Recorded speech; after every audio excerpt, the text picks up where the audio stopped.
हिंदुस्तान ही नहीं दुनिया का पहला राज्य है उत्तर प्रदेश जहां के दो कैबिनेट मंत्री अपनी जान गंवा चुके हैं। उनका दुखद निधन हुआ है कोरोना के कारण। और ये कोरोना के कारण नहीं हुआ, बल्कि जिस तरह का खुलासा कल एक एमएलसी महोदय ने, सुनील साजन जी ने विधानसभा के अंदर किया, विधान परिषद में किया, उससे स्पष्ट हो गया है कि ये चेतन चौहान जी की और दूसरे कैबिनेट मंत्री की लापरवाही पूर्ण हत्या का मामला है। और अगर ये सवाल उठाया जाता है तो आप प्रदेश की जनता को नमूना बता रहे हैं। वो लोग वो पिछड़े, वो दलित, वो शोषित, वो ब्राह्मण जो आज महसूस कर रहे हैं कि उनके साथ अन्याय और अत्याचार हो रहा है, उनका सवाल उठाना नमूनापन है आपके लिए। ये आपकी संवेदनशीलता है, ऐसे आप सोचते हैं और विचार करते हैं। प्रदेश की जनता के दुख और कष्ट को, उनकी पीड़ा को, उनकी तकलीफ को, उनके साथ हो रही गुंडागर्दी को, अत्याचार को, अन्याय को नमूनेपन के तौर पे आप देखिए। इस पूरे प्रकरण को लेके जिस प्रकार की लापरवाही कोरोना के मामले में बढ़ती गई है, इसको लेकर मैं और भी लोगों से विचार विमर्श कर रहा हूं और इसको लेके एफआईआर दर्ज भी कराने का काम योगी सरकार के खिलाफ करूंगा। लापरवाही पूर्ण हत्या का मामला है, क्रिमिनल नेग्लिजेंस का मामला है, आपराधिक लापरवाही है। दो मंत्री आपके चलेंगे, कौन जवाब देगा?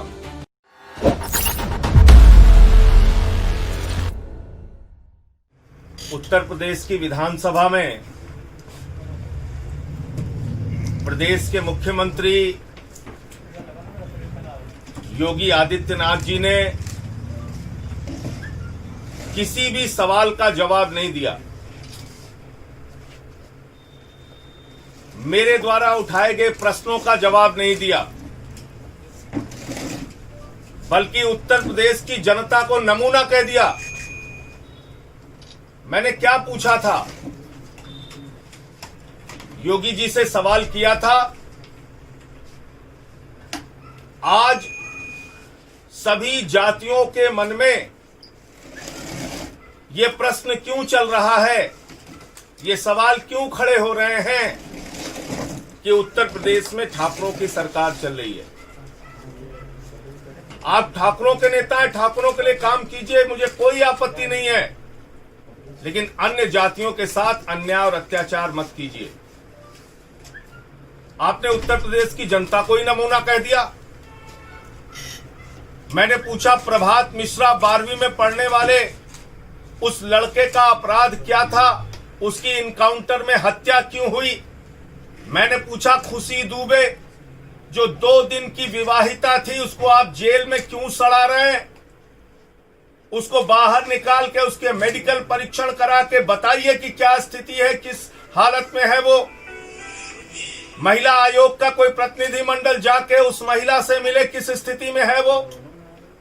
मैंने पूछा, विक्रम जोशी की हत्या क्यों हुई, संजीत यादव का अपहरण और हत्या क्यों हुई, ब्रजेश पाल का अपहरण और हत्या क्यों हुई। लखीमपुर के अंदर दलित परिवार की एक बच्ची का अपहरण हुआ, बलात्कार हुआ, हत्या हुई, शरीर को छत विछत कर दिया गया। भदोही में एक महिला का अपहरण हुआ, हत्या हुई, बलात्कार हुआ, तेजाब से उसके शरीर को जला दिया गया। आए दिन उत्तर प्रदेश में अपराध चरम पर है, गुंडागर्दी चरम पर है, दूसरे जातियों के साथ अन्याय और अत्याचार हो रहा है।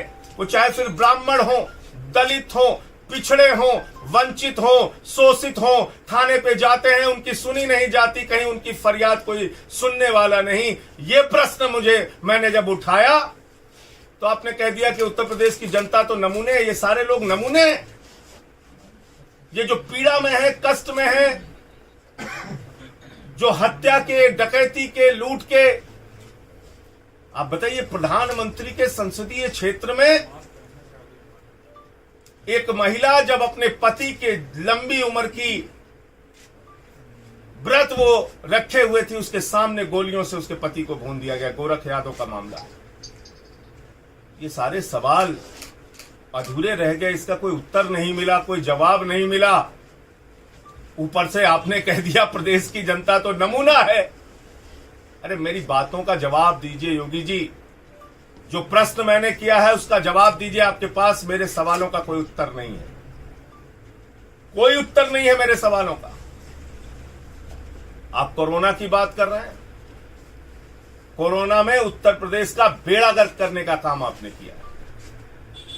1.5 लाख बेड आपने कहा था 31 मई को आपके पास इंतजाम हो गया।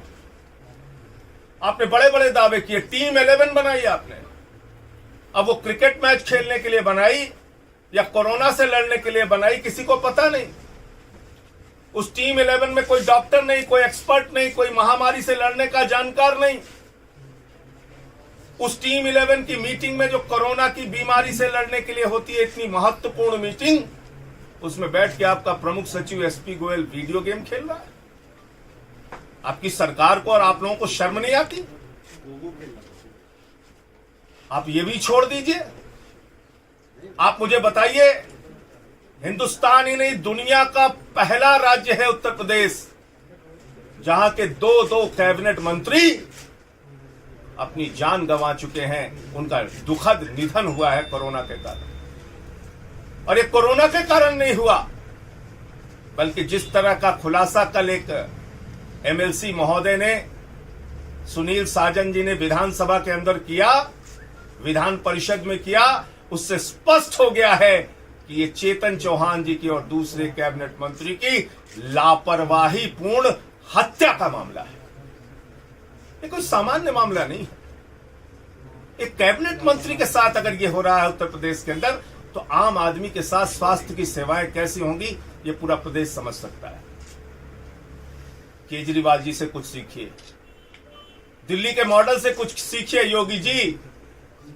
देखिए जाकर होम आइसोलेशन का नियम कैसे लागू हुआ, कैसे प्लाज्मा बैंक बनाए गए और लोगों का जीवन बचाया गया, कैसे ऑक्सीजन बेड का इंतजाम किया गया, कैसे वेंटिलेटर बेड का इंतजाम किया गया, कैसे दिल्ली में युद्ध स्तर पे दिन रात काम करके केजरीवाल जी की सरकार ने लोगों का जीवन बचाने का काम किया।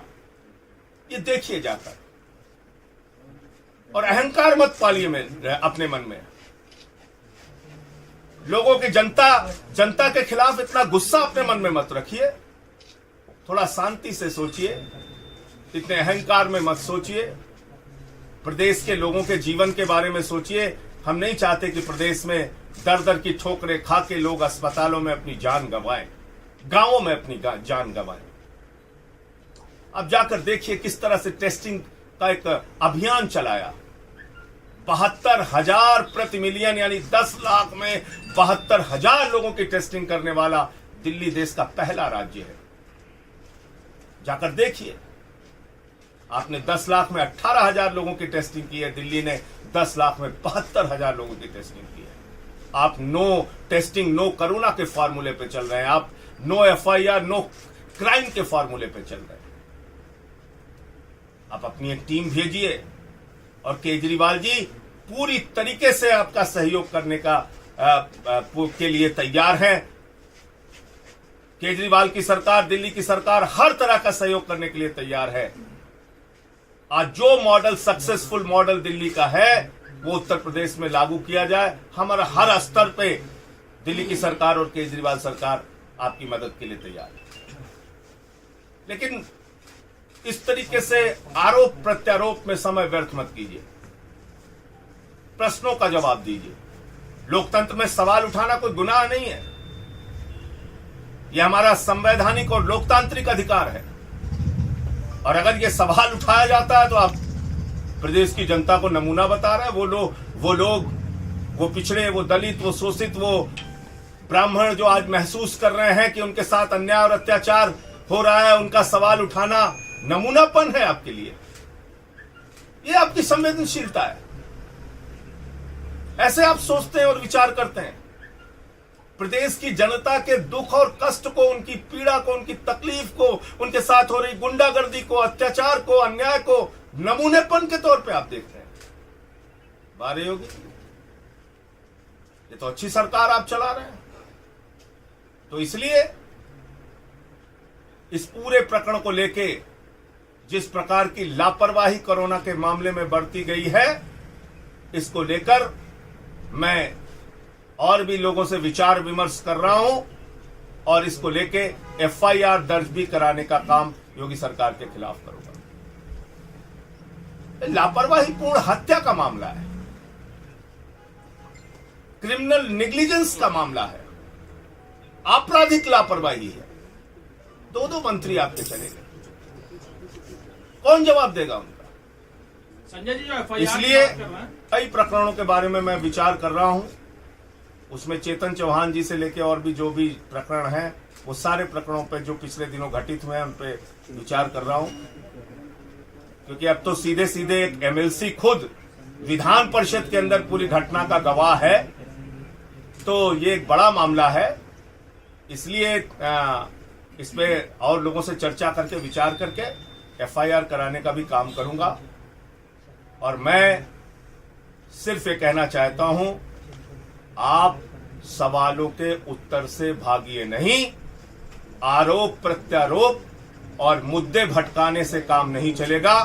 जनता के हित में आपको काम करना पड़ेगा और 24 करोड़ जनता के लिए काम आपको करना पड़ेगा। योगी जी, ऐसे आप बातें कह के भाग नहीं सकते, ऐसे आप बातें कह के चीजों को टाल नहीं सकते। बहुत धन्यवाद।